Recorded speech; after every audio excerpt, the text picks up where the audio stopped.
My son drugged my meal to steal my fortune, but he never expected the gift I saved for him. You don't get to 72 with terminal kidney failure and a failing spine without learning how to feel betrayal in your bones. And nothing burns deeper than betrayal by blood. I gave him life, and he gave me poison.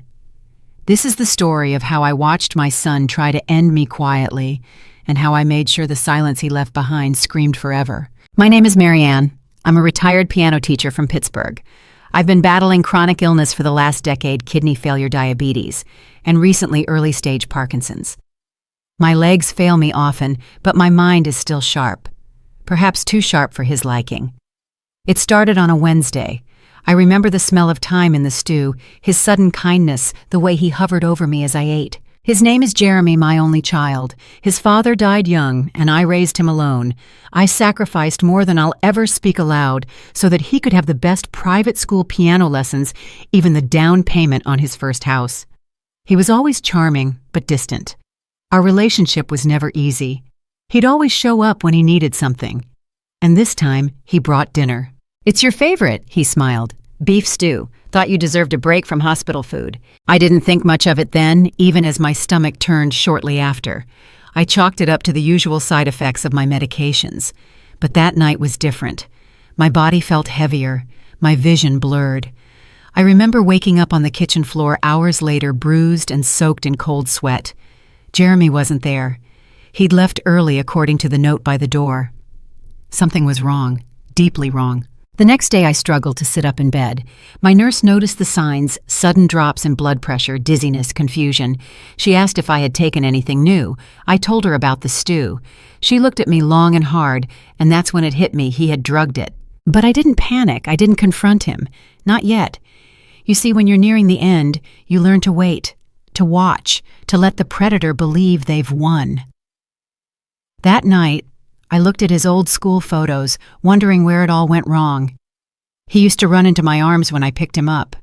Now he was willing to poison me for a fortune I wasn't even sure he knew the real value of. My fortune wasn't in stocks or cash. It was in something else. Something he had no idea I still had. And before I left this world, I intended to make sure he saw it, truly saw it, even if it shattered him. I didn't go to the police. Not yet. I knew I needed proof. Confronting Jeremy without it would be as pointless as pleading with a wolf to spare a lamb. And I wasn't about to let myself be his silent lamb. My body was failing, but my spirit was sharpening. The following days were a quiet test of will. I acted slower, weaker, as if whatever he had slipped into that stew had taken deeper root than it actually had. I wanted him to believe it had worked. He came by more frequently now, all honeyed words and concerned eyes. He offered to handle my banking and suggested he could help manage the estate so I didn't stress myself. I played along, smiled when he called me Mommy like he hadn't since he was 9. I wanted to scream, but I waited. I began hiding my medications and recording my symptoms. My nurse Carla helped me without questions. She'd seen things in her years that taught her when to stay silent and when to act. Together we started noting what Jeremy brought me to eat and how I felt after. Every time it was food he'd made, I suffered afterward. It wasn't a coincidence anymore. It was a pattern. I told Jeremy I was getting worse, that I might need to update my will in case things accelerated. His eyes lit up just for a second, but enough. I asked him to drive me to the lawyer's office. He agreed almost too quickly. He didn't know I had already gone the day before with Carla. I had changed everything. The lawyer, Mr. Lambert, an old friend of mine, helped me rewrite my will entirely. I removed Jeremy as sole heir and transferred the bulk of my estate into a foundation I had established in his name, but not for his use. The funds would go to medical scholarships for students from low-income homes. The only thing Jeremy would receive would be a letter. A single letter. I sealed it myself. "Why not just cut him off?" Carla had asked. Because I answered he needs to read what I have to say, and he won't do it unless there's something in it for him. Jeremy returned 2 days later with a casserole. I took a bite cautiously and braced myself. As expected, within the hour, my stomach turned. He offered to get me water.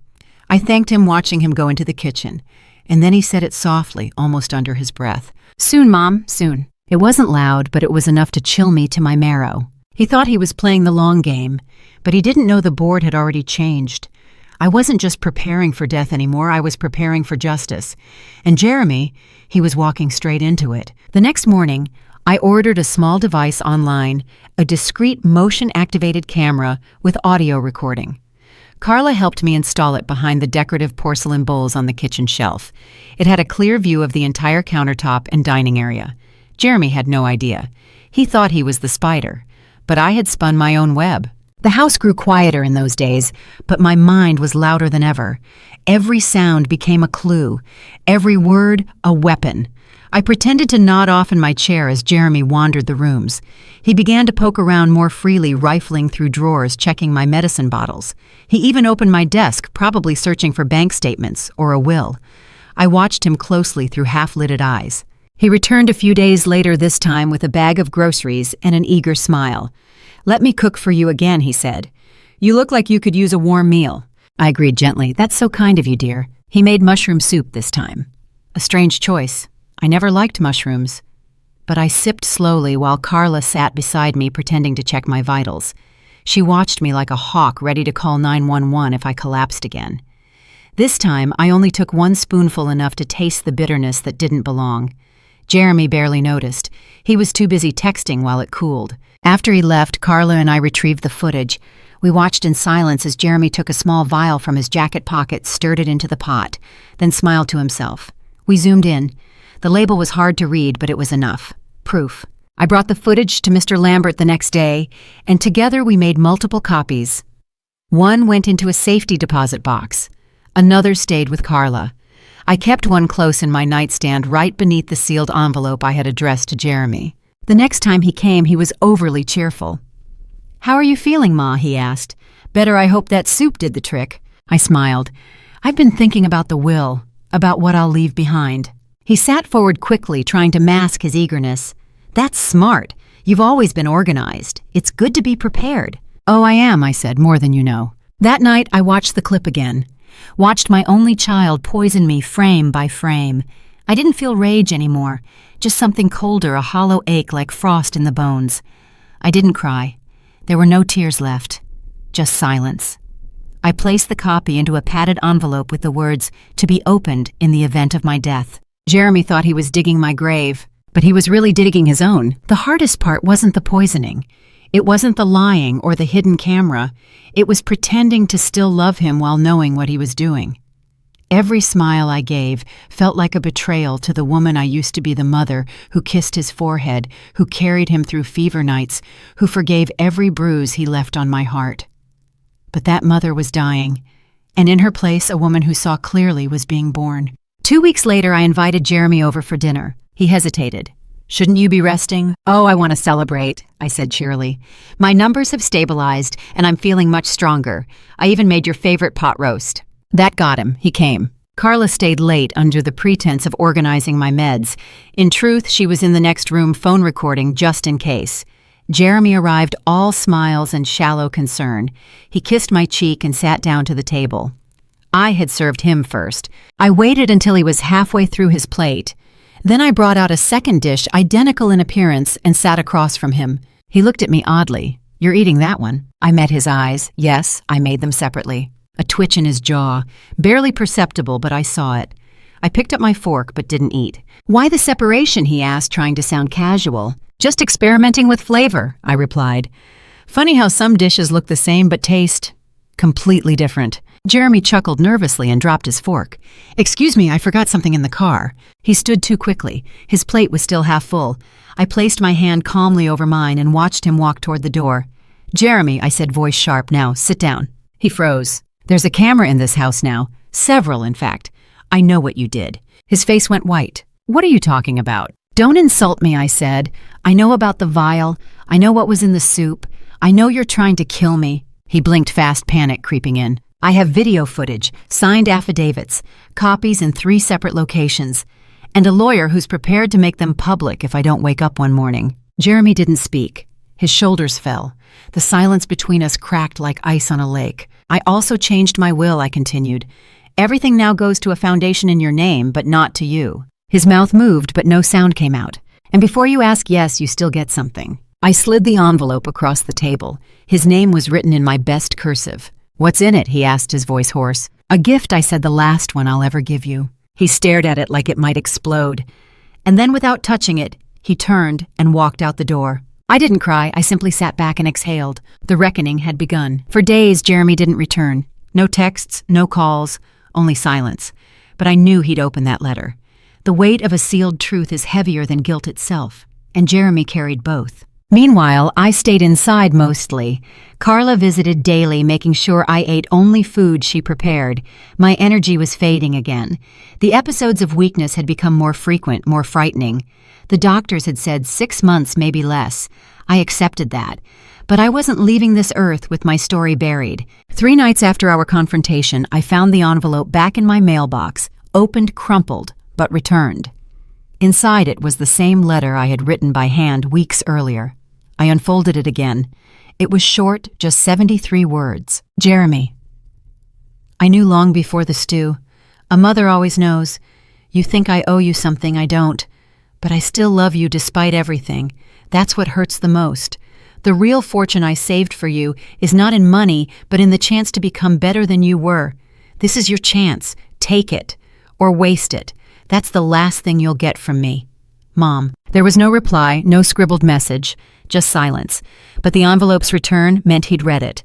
That was enough for me. I called Mr. Lambert the next morning and asked him to release the medical fund scholarships under Jeremy's name. I imagined the newspaper headline, "Mother Leaves Millions to Charity in Son's Name." I wanted it to haunt him, not out of spite but out of truth, because my son had become someone unrecognizable. But I wanted him to see the man he could still become, if he chose to. That same day, Carla answered a knock at the door and returned with a package. No return address, just my name, inside the vial, the one he used to poison me, along with a sticky note, 2 words, "I'm sorry." I held it for a long while. It felt cold, heavier than glass. I thought about calling him, about asking why, about begging for the boy he used to be. But I didn't. The apology was enough not for reconciliation, but for release. I locked the vial in my safe beside the video footage and the documents, and I wrote one final letter, this one for Carla. In it, I explained everything. I asked her to deliver the evidence only if I died suspiciously.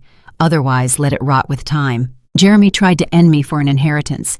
Instead, I left him with a legacy, one wrapped in guilt love, and a mirror he couldn't escape. He poisoned my body, but I still had time to poison his conscience, and that would last far longer than any fortune ever could. My body is failing day by day. Some mornings I wake up confused, unsure what year it is.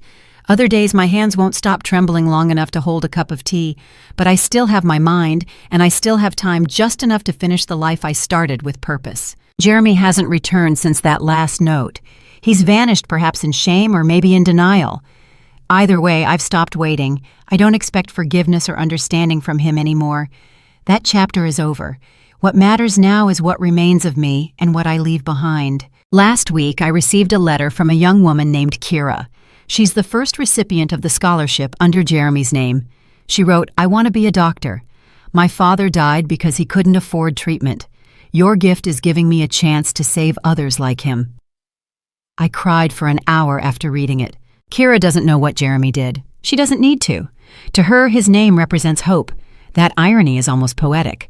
I asked Carla to print that letter, frame it, and place it at the foot of my bed. I want it to be the last thing I see before I go. Not my betrayal, not my son's face, but the proof that something good can bloom from poison. I spend my days mostly by the window now, watching the wind move through the trees, listening to the same Chopin piece I taught Jeremy when he was 7. He had such talent, such sensitivity in his hands. Somewhere along the way, he forgot who he was. Or maybe I forgot to remind him enough. There's a photo on my nightstand. Me holding him at age 3, his cheeks, round eyes full of trust. I talk to that version of him sometimes, the one that still believed in monsters under the bed, not inside his own heart. And in my weaker hours I wonder, if I had loved differently, more gently, more fiercely, could I have saved him? But I know now some people will drown even when you throw them the lifeboat. Tonight I feel the end coming closer.